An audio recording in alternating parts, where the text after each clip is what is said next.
The flight. Second to the right, and straight on till morning. That, Peter had told Wendy, was the way to the Neverland, but even birds, carrying maps and consulting them at windy corners, could not have sighted it with these instructions. Peter, you see, just said anything that came into his head. At first his companions trusted him implicitly, and so great were the delights of flying that they wasted time circling round church spires or any other tall objects on the way that took their fancy. John and Michael raced, Michael getting a start. They recalled with contempt that not so long ago they had thought themselves fine fellows for being able to fly round a room. Not long ago. But how long ago? They were flying over the sea before this thought began to disturb Wendy seriously. John thought it was their second sea and their third night. Sometimes it was dark and sometimes light, and now they were very cold and again too warm. Did they really feel hungry at times, or were they merely pretending, because Peter had such a jolly new way of feeding them? His way was to pursue birds who had food in their mouths suitable for humans and snatch it from them, then the birds would follow and snatch it back, and they would all go chasing each other gaily for miles, parting at last with mutual expressions of goodwill. But Wendy noticed with gentle concern that Peter did not seem to know that this was rather an odd way of getting your bread and butter, nor even that there are other ways. Certainly they did not pretend to be sleepy, they were sleepy, and that was a danger, for the moment they popped off, down they fell. The awful thing was that Peter thought this funny. "There he goes again," he would cry gleefully, as Michael suddenly dropped like a stone. Save him, cried Wendy, looking with horror at the cruel sea far below. Eventually Peter would dive through the air, and catch Michael just before he could strike the sea, and it was lovely the way he did it, but he always waited till the last moment, and you felt it was his cleverness that interested him and not the saving of human life. Also he was fond of variety, and the sport that engrossed him one moment would suddenly cease to engage him, so there was always the possibility that the next time you fell he would let you go. He could sleep in the air without falling, by merely lying on his back and floating, but this was, partly at least, because he was so light that if you got behind him and blew he went faster. "Do be more polite to him," Wendy whispered to John, when they were playing Follow My Leader. "Then tell him to stop showing off," said John. When playing Follow My Leader, Peter would fly close to the water and touch each shark's tail in passing, just as in the street you may run your finger along an iron railing. They could not follow him in this with much success, so perhaps it was rather like showing off, especially as he kept looking behind to see how many tails they missed. How could we ever find our way back without him? "Well, then, we could go on," said John. "That is the awful thing, John. We should have to go on, for we don't know how to stop." This was true, Peter had forgotten to show them how to stop. John said that if the worst came to the worst, all they had to do was to go straight on, for the world was round, and so in time they must come back to their own window. "And who is to get food for us, John?" "I nipped a bit out of that eagle's mouth pretty neatly, Wendy." After the 20th try, Wendy reminded him. "And even though we became good at picking up food, see how we bump against clouds and things if he is not near to give us a hand." Indeed they were constantly bumping. They could now fly strongly, though they still kicked far too much, but if they saw a cloud in front of them, the more they tried to avoid it, the more certainly did they bump into it. If Nana had been with them, she would have had a bandage round Michael's forehead by this time. Peter was not with them for the moment, and they felt rather lonely up there by themselves. He could go so much faster than they that he would suddenly shoot out of sight, to have some adventure in which they had no share. He would come down laughing over something fearfully funny he had been saying to a star, but he had already forgotten what it was, or he would come up with mermaid scales still sticking to him, and yet not be able to say for certain what had been happening. It was really rather irritating to children who had never seen a mermaid. And if he forgets them so quickly, Wendy argued, how can we expect that he will go on remembering us? Indeed, sometimes when he returned he did not remember them, at least not well. Wendy was sure of it. She saw recognition come into his eyes as he was about to pass them the time of day and go on. Once even she had to call him by name. "I'm Wendy," she said agitatedly. He was very sorry. "I say, Wendy," he whispered to her, "always if you see me forgetting you, just keep on saying, 'I'm Wendy,' and then I'll remember." Of course this was rather unsatisfactory. However, to make amends he showed them how to lie out flat on a strong wind that was going their way, and this was such a pleasant change that they tried it several times and found that they could sleep thus with security. Indeed they would have slept longer, but Peter tired quickly of sleeping, and soon he would cry in his captain voice, "We get off here." So with occasional tiffs, but on the whole rollicking, they drew near the Neverland, for after many moons they did reach it, and, what is more, they had been going pretty straight all the time, not perhaps so much owing to the guidance of Peter or Tink as because the island was looking for them. It is only thus that any one may sight those magic shores. "There it is," said Peter calmly. Where all the arrows are pointing."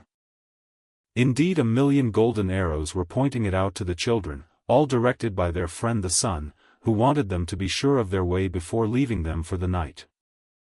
Wendy and John and Michael stood on tiptoe in the air to get their first sight of the island. Strange to say, they all recognized it at once, and until fear fell upon them they hailed it, not as something long dreamt of and seen at last, but as a familiar friend to whom they were returning home for the holidays. "John, there's the lagoon."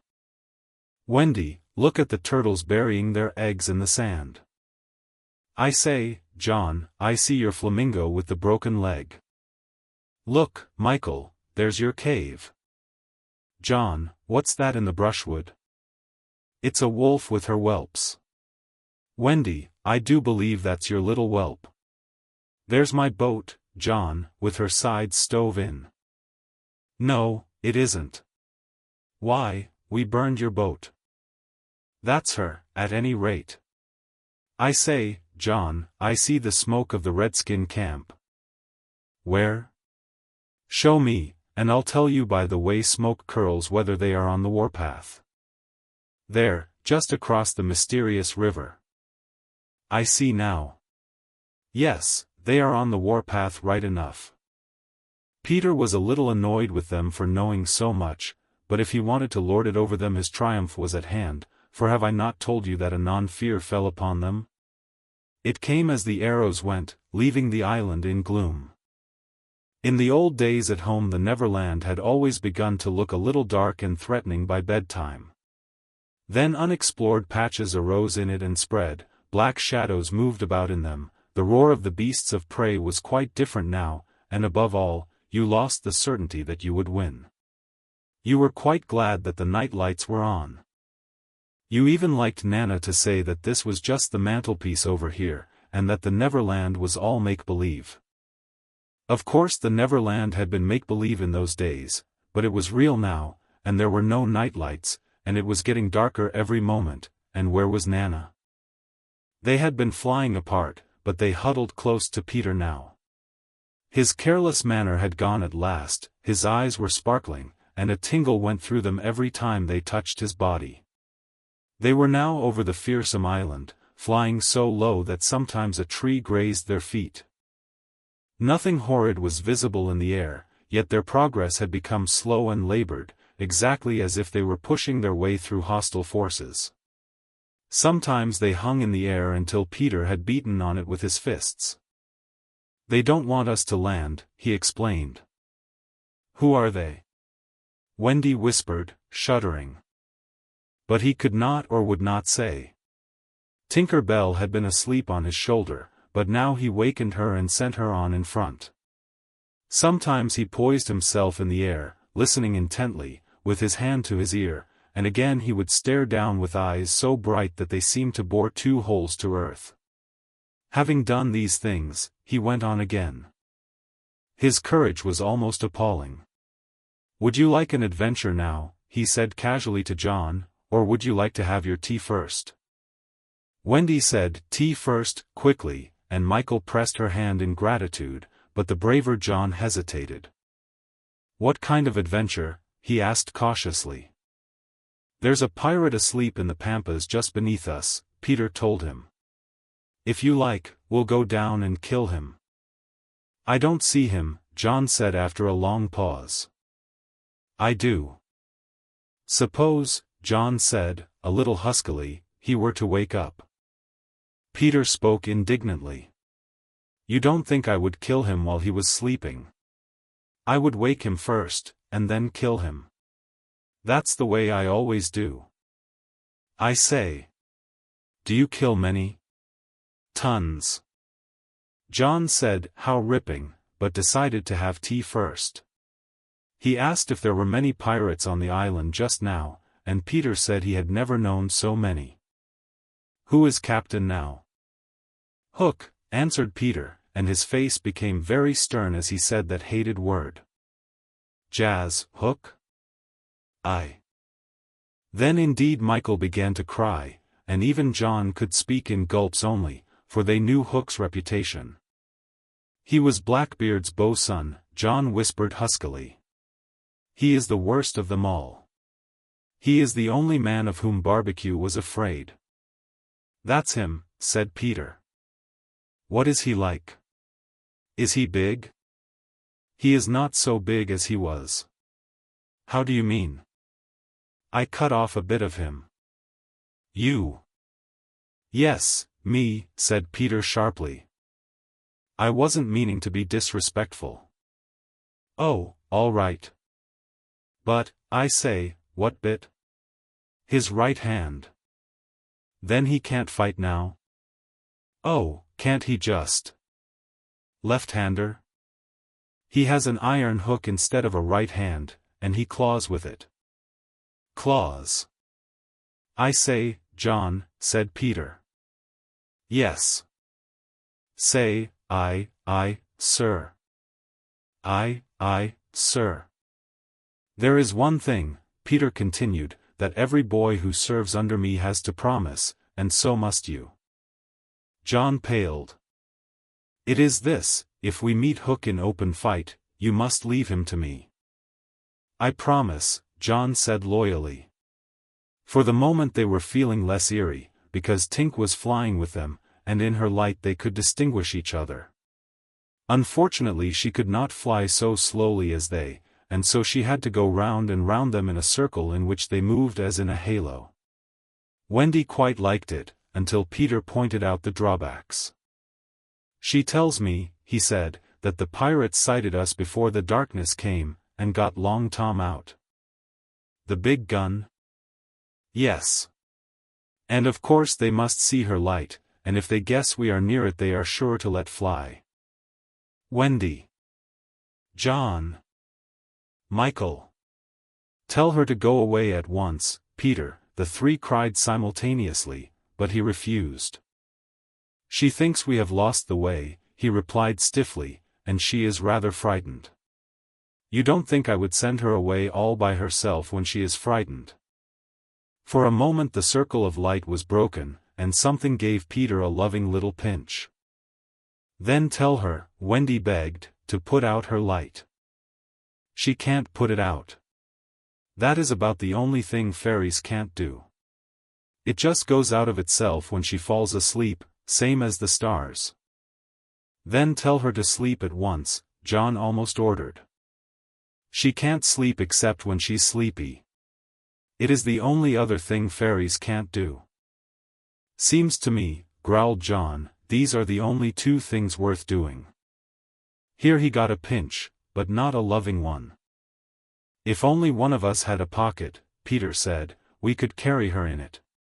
However, they had set off in such a hurry that there was not a pocket between the four of them.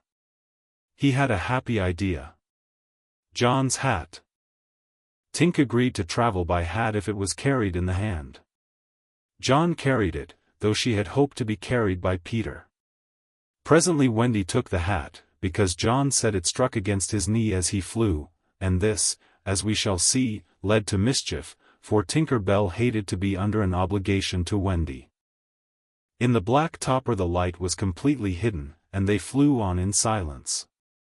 It was the stillest silence they had ever known, broken once by a distant lapping, which Peter explained was the wild beasts drinking at the ford, and again by a rasping sound that might have been the branches of trees rubbing together, but he said it was the redskins sharpening their knives. Even these noises ceased. To Michael the loneliness was dreadful. If only something would make a sound, he cried. As if in answer to his request, the air was rent by the most tremendous crash he had ever heard. The pirates had fired Long Tom at them. The roar of it echoed through the mountains, and the echoes seemed to cry savagely, "Where are they? Where are they? Where are they?" Thus sharply did the terrified three learn the difference between an island of make-believe and the same island come true. When at last the heavens were steady again, John and Michael found themselves alone in the darkness. John was treading the air mechanically, and Michael, without knowing how to float, was floating. "Are you shot?" John whispered tremulously. "I haven't tried yet," Michael whispered back. We know now that no one had been hit. Peter, however, had been carried by the wind of the shot far out to sea, while Wendy was blown upwards with no companion but Tinker Bell. It would have been well for Wendy if at that moment she had dropped the hat.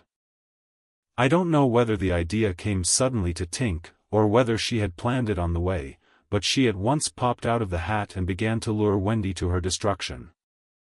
Tink was not all bad, or, rather, she was all bad just now, but, on the other hand, sometimes she was all good. Fairies have to be one thing or the other, because being so small they unfortunately have room for one feeling only at a time. They are, however, allowed to change, only it must be a complete change. At present she was full of jealousy of Wendy. What she said in her lovely tinkle Wendy could not of course understand, and I believe some of it was bad words, but it sounded kind, and she flew back and forward, plainly meaning, "Follow me, and all will be well." What else could poor Wendy do? She called to Peter and John and Michael, and got only mocking echoes in reply. She did not yet know that Tink hated her with the fierce hatred of a very woman. And so, bewildered, and now staggering in her flight, she followed Tink to her doom.